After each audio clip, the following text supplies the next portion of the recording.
Hola, hola, hola, Dios te bendiga de gran manera, espero que te encuentres muy, pero muy bien, con una bendecida semana, que los favores de Dios estén sobre nuestra vida y vamos a dar continuidad a nuestros estudios bíblicos y hoy más que nunca te pido, por favor, que puedas tener virome y papel a mano, la Biblia por supuesto, sí, porque vamos a estar estudiando un tema muy, pero muy importante, como lo han sido todos los que hemos estudiado hasta el día de hoy. Vamos a estar hablando de un tema que se llama la segunda venida de Cristo, con muchas citas bíblicas para que puedas estar anotando y después puedas estar con mayor tranquilidad, estar leyendo y meditando en la palabra de Dios. Bien, en este pasaje y en este estudio vamos a estudiar el tema de la segunda venida de Cristo, que sin lugar a dudas es uno de los temas más importantes de toda la Biblia.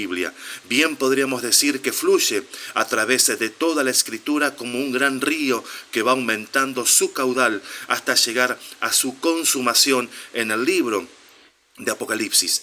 Pero a pesar de su importancia, tenemos que lamentar que en muchas ocasiones se predique muy poco sobre él en las iglesias. Seguramente aquí está la raíz de uno de los problemas más graves del pueblo de Dios en nuestros días. Se está perdiendo la visión de que el Señor Jesucristo va a venir y al mismo tiempo nos estamos volviendo mundanos en nuestra manera de vivir. Rogamos a Dios, sí, por medio del Espíritu Santo, que por medio de este estudio Él nos esté ayudando a renovar nuestra visión y podamos vivir dignamente del llamamiento que hemos recibido. Filipenses capítulo 3 versículo 20 dice: mas nuestra ciudadanía está en los cielos, de donde también esperamos al Salvador, al Señor Jesucristo. Número 1, la importancia del tema, que es la segunda venida de Cristo, es el punto culminante de la esperanza cristiana.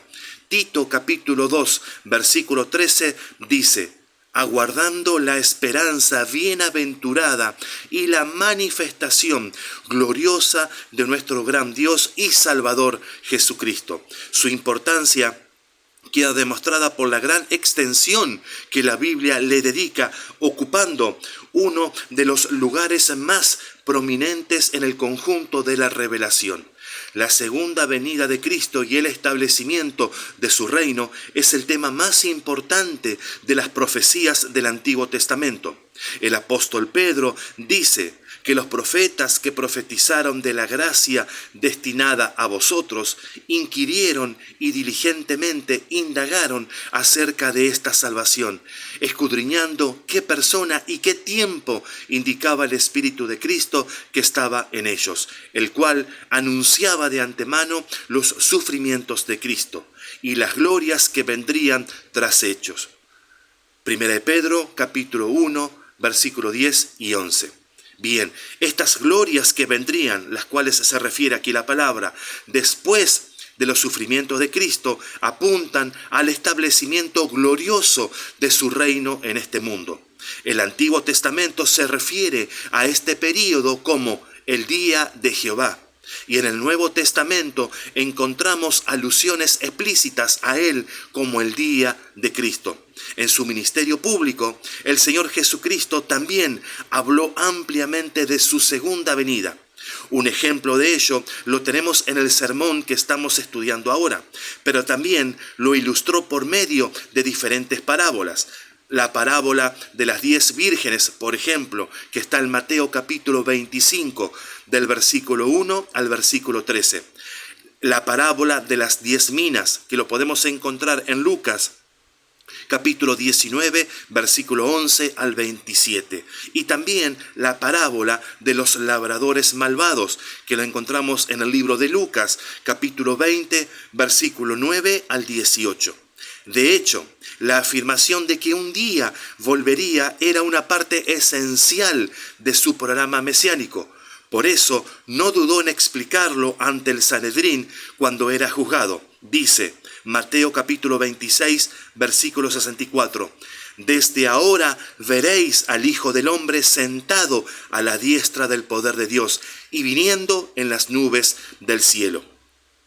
Hay un número considerable de referencias a la venida del Señor en las epístolas, casi todas ellas subrayando el efecto moral que ha de tener en la vida del creyente.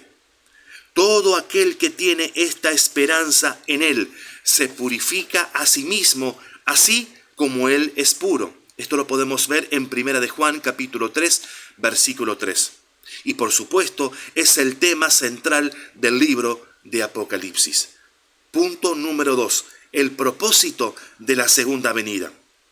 Primeramente, hemos de tener claro que el propósito fundamental de su segunda venida no será para llevarnos al cielo, sino para que Cristo sea vindicado en el mundo que le crucificó. No podemos olvidar que la última visión que los hombres tuvieron del Hijo de Dios fue cuando estaba colgado en una cruz. ¿Puede Dios dejar así las cosas? ¿No sería como decirle al diablo, el príncipe de este mundo, que él ha ganado? Pero su segunda venida demostrará el triunfo y la autoridad de Cristo en este mundo y servirá para exhibir toda su gloria y majestad divina. Al mismo tiempo, su venida será el clímax de todo el programa de Dios para la redención del hombre que comenzó cuando Adán pecó. Su consumación tendrá lugar con el establecimiento de su reino en este mundo y la restauración de todas las cosas. Dice el libro de los Hechos, capítulo 3, versículo 20. Él envió a Jesucristo, que os fue antes anunciado, a quien de cierto es necesario que el cielo reciba hasta los tiempos de la restauración de todas las cosas, de que habló Dios por boca de sus santos profetas que han sido desde tiempo antiguo. Dará lugar al cumplimiento de todas las profecías del Antiguo Testamento que tienen que ver con el establecimiento del reino davídico. Esto será posible porque en la segunda venida de Cristo, Israel se convertirá y será librado de la aflicción y restaurado a su relación con Dios. Y luego, todo Israel será salvo, como está escrito: vendrá de Sión el libertador, que apartará de Jacob la impiedad. Esto lo dice Romanos capítulo 11, versículo 26. Y Zacarías capítulo 12, versículo 10 dice: y derramaré sobre la casa de David y sobre los moradores de Jerusalén espíritu de gracia y de oración, y mirarán a mí, a quien traspasaron, y llorarán como se llora por hijo unigénito, afligiéndose por él como quien se aflige por el primogénito. Otro propósito para el regreso de Cristo tiene que ver con el juicio de este mundo. Dice el libro de los Salmos, capítulo 96, versículo 13. Porque vino a juzgar la tierra, juzgará al mundo con justicia y a los pueblos con su verdad. El mundo que ahora vive en incredulidad, como si Dios no existiera, caerá bajo el justo juicio de Dios. El triunfo del pecado en nuestro mundo es temporal y la justicia de Dios vencerá finalmente. Con su venida, la justicia de Dios será vindicada. Punto número 3. Una actitud correcta ante los eventos del porvenir. La segunda venida será un evento glorioso que llevará aparejados otros hechos trascendentes con los cuales se cerrará la historia de la salvación para dar principio a una nueva creación eterna. Muchos estudiosos de la profecía han tratado de presentar un orden cronológico de todos ellos, llegando en muchas ocasiones a conclusiones muy diferentes. Este hecho debe salvarnos de un excesivo dogmatismo y de tratar como hereje a todo aquel que no entienda el desarrollo de los acontecimientos proféticos de la misma manera que nosotros. Las dificultades para establecer un orden cronológico preciso se deben principalmente a que la Biblia no trata el tema de esa manera. Las referencias a los acontecimientos futuros están esparcidas por todas las escrituras como si se trataran de piezas de un gran rompecabezas, porque en realidad nunca Dios ha tenido el propósito de satisfacer nuestra curiosidad proporcionándonos un orden riguroso y detallado, sino lo que desea sobre todo es estimularnos a una vida espiritual más cercana a sus propósitos. Por supuesto, esto no quiere decir que Dios no tenga un programa bien perfilado de lo que va a hacer y que esté improvisando sobre la marcha. Punto número 4. La segunda venida y el rapto de la iglesia. Dentro de los acontecimientos anunciados por la palabra y que todavía no se han cumplido, está el rapto o arrebatamiento de la iglesia, el momento en que éste tendrá lugar, y su relación con la segunda venida de Cristo es uno de los temas que han dividido frecuentemente al pueblo de Dios. Este rapto de la iglesia significa su traslado al cielo sin tener que experimentar la muerte física. En esa misma ocasión serán resucitados los muertos en Cristo. Encontramos una explicación de esto en los siguientes pasajes. Primera de Tesalonicenses capítulo 4. Versículo 16, porque el Señor mismo con voz de mando, con voz de arcángel y con trompeta de Dios descenderá del cielo, y los muertos en Cristo resucitarán primero.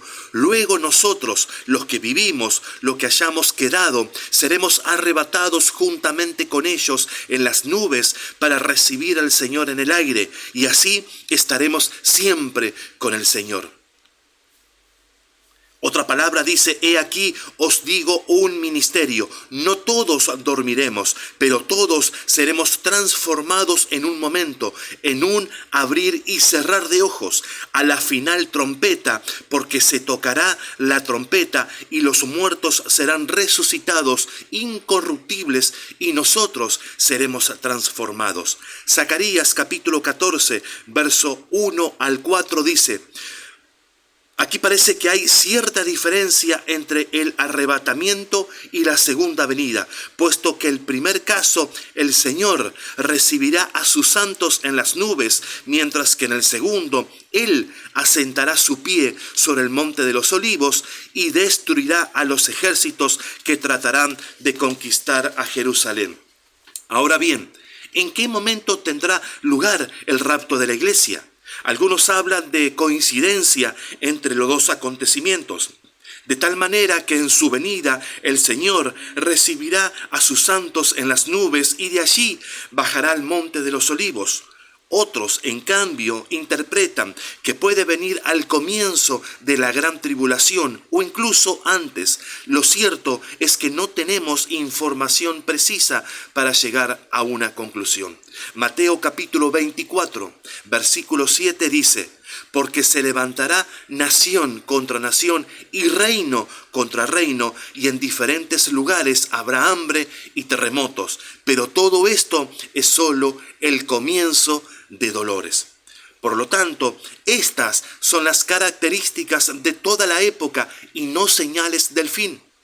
Como decía el versículo 6, todavía no es el fin, porque como es evidente, los falsos cristos, los rumores de guerras y los terremotos han caracterizado a toda esta era de la iglesia. Aunque se intensificarán a medida que nos acerquemos al final, en este momento la explosión demográfica es motivo de gran preocupación y con razón, pues millones de personas se están muriendo de hambre y esta situación se va a agravar. Sin embargo, el caballo negro que representa el hambre en el libro de Apocalipsis capítulo 6, versículos 5 y 6 aún no ha aparecido, pero dicho caballo con su jinete se harán presente cuando llegue el fin. Lo que vemos hoy es como el principio de dolores de una mujer encinta. El párrafo encabezado por el versículo 9 describe el principio de la tribulación y sus señales. En este pasaje bíblico, el Señor comienza a hablar de este período llamado la tribulación. Nosotros estamos viviendo en esta época de la iglesia que algunos prefieren denominar la era del Espíritu Santo. La Biblia clasifica a las personas en tres grupos: los judíos, los gentiles o personas de las demás naciones y la iglesia de Dios. Como destaca el apóstol Pablo en su primera carta a los Corintios, capítulo 10, versículo 32. En esta época, Dios está llamando a personas de entre los judíos y de las demás naciones para formar un pueblo que le crea a Él y en Él, que constituye este tercer grupo, que es la iglesia. En este tercer grupo, el que será removido de este mundo en un momento determinado. Entonces, yo creo que dará comienzo la llamada gran tribulación. En mi opinión, el versículo 9 habla de este principio. Vamos a leer este versículo, Mateo 24, versículo 9. Entonces os entregarán a tribulación y os matarán, y seréis odiados de todas las naciones por causa de mi nombre. ¿A quiénes se dirigen estas palabras? Evidentemente no aluden a la iglesia, sino a la nación de Israel, que experimentará oposición y aflicción a escala mundial. En este punto quisiera referirme a un hecho importante para los cristianos de nuestro tiempo. Mientras los miembros de la iglesia verdadera se encuentren en el mundo, no podría existir una actitud de antisemitismo a nivel mundial, porque la iglesia la resistiría. Sería imposible que un genuino creyente en el Señor Jesús odiase a los judíos como seres humanos. Tal sentimiento se intensificará con mayor amplitud después que la iglesia sea removida de la escena. Los versículos 10 y 11 añaden: muchos tropezarán, entonces caerán, y se traicionarán unos a otros, y unos a otros se odiarán, y se levantarán muchos profetas falsos, y a muchos engañarán. Anteriormente vimos que se le advertía a la iglesia con respecto a los maestros falsos, mientras que a Israel se le prevenía sobre los profetas falsos. Por ello aquí, después que la iglesia haya sido removida, la advertencia se refiere nuevamente a los profetas falsos. Y a continuación dice el versículo 12: y debido al aumento de la iniquidad, el amor de muchos se enfriará. Estas palabras afirman un principio de los muchos que contiene este discurso de los olivos, que podemos aplicar a nuestra propia época. Cuando la maldad aumente, muchos dejarán de sentir amor hacia los demás. Y esta carencia de sentimientos será una realidad más evidente en los últimos tiempos. Leamos el versículo 13, que a muchos les resulta sorprendente. Pero el que persevere hasta el fin, ese será salvo. La cuestión es, ¿quiénes permanecerán firmes hasta el fin? En el libro del Apocalipsis leemos que Dios detendrá a todas las fuerzas de la naturaleza y del mal, e incluso a las fuerzas del bien, mientras Él coloque un sello de protección sobre varias personas. Así que aquellos que perseveren hasta el fin serán aquellos que Él ha marcado al principio, porque Jesús, el buen pastor de todos los tiempos, conducirá a sus ovejas hasta que llegue el fin, recordando la ilustración de las 100 ovejas que encontramos en este Evangelio de Mateo, capítulo 18. Se hará realidad la experiencia del buen pastor, que habiendo comenzado con 100 ovejas, culminará su obra con esas mismas 100 ovejas. Terminaremos nuestra exposición de hoy leyendo el versículo 14. Y este evangelio del reino se predicará en todo el mundo como testimonio a todas las naciones, y entonces vendrá el fin. El evangelio del reino es aquel que también predicó Juan el Bautista con aquellas palabras citadas en este libro de Mateo capítulo 3, versículo 2. Arrepentíos, porque el reino de los cielos se ha acercado. Y el Señor Jesús comenzó sus actividades con ese mismo mensaje en este mismo Evangelio, capítulo 4, versículo 17.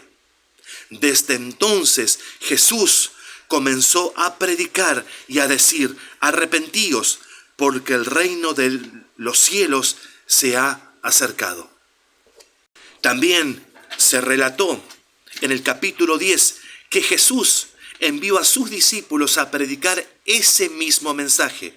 Pero en el capítulo 11 el mensaje del Señor fue el siguiente: venid a mí, todos los que estáis muy cansados y cargados, y yo os haré descansar. Y en el capítulo 20, versículo 28, Él dijo que había venido para dar su vida en rescate por muchos. Pero durante el período de la tribulación, el Evangelio con un énfasis en el reino será predicado otra vez. Dicho énfasis no es apropiado para nuestro tiempo porque nosotros debemos proclamar el Evangelio realzando la gracia de Dios. Alguien podrá preguntarse lo siguiente: ¿es el Evangelio del reino otro Evangelio? Pues no, no lo es. Es el mismo Evangelio con un énfasis diferente. Cuando comience el tiempo de la tribulación, la gente sabrá que se encuentra cerca del fin, aunque no sepan el día ni la hora de ese fin. Por lo tanto, el mensaje apropiado para ese período será: arrepentíos, porque el reino de los cielos se ha acercado.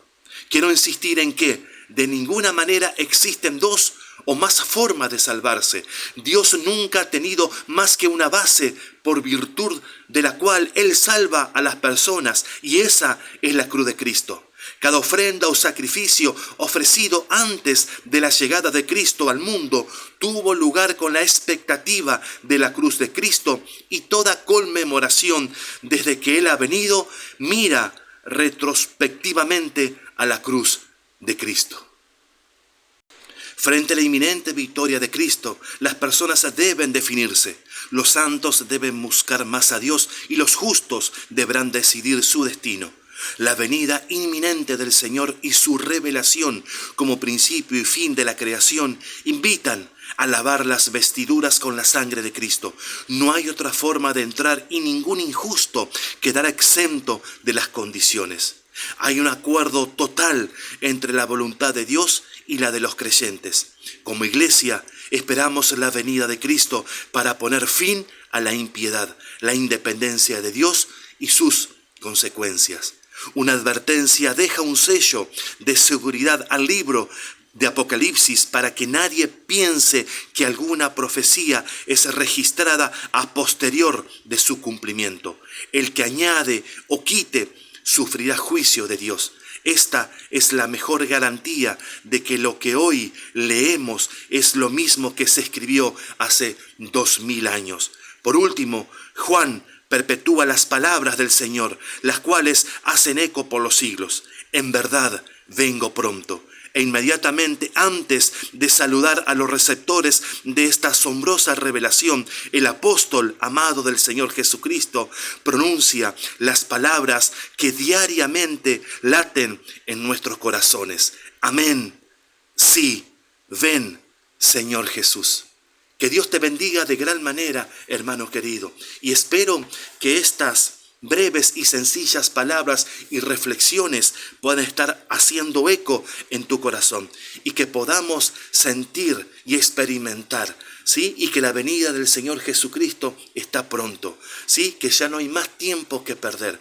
Como dijo el Señor en su discurso, que nos tengamos que arrepentir todos los días, que nuestras vidas sean lavadas, ¿sí? Con la sangre del Cordero. Estamos comenzando esta semana que vamos a estar culminando este día domingo con la resurrección de nuestro Señor Jesucristo, que eso lo que Él hizo hace más de 2000 años atrás, haga eco en nuestras vidas y que su sacrificio no haya sido en vano. Él vino, vivió, murió, resucitó y está sentado a la derecha del Padre como nuestro abogado, como nuestro intercesor. Que todas nuestras oraciones sean dirigidas al Padre mediante la persona de nuestro Señor Jesucristo. Que tengas una semana bendecida y que todos los sueños, propósitos y anhelos tengan resurrección, porque con Cristo nunca se pierde, con Cristo siempre se gana. Si esto ha sido de bendición para tu vida, que ahí lo puedas estar compartiendo con alguna persona que tú crees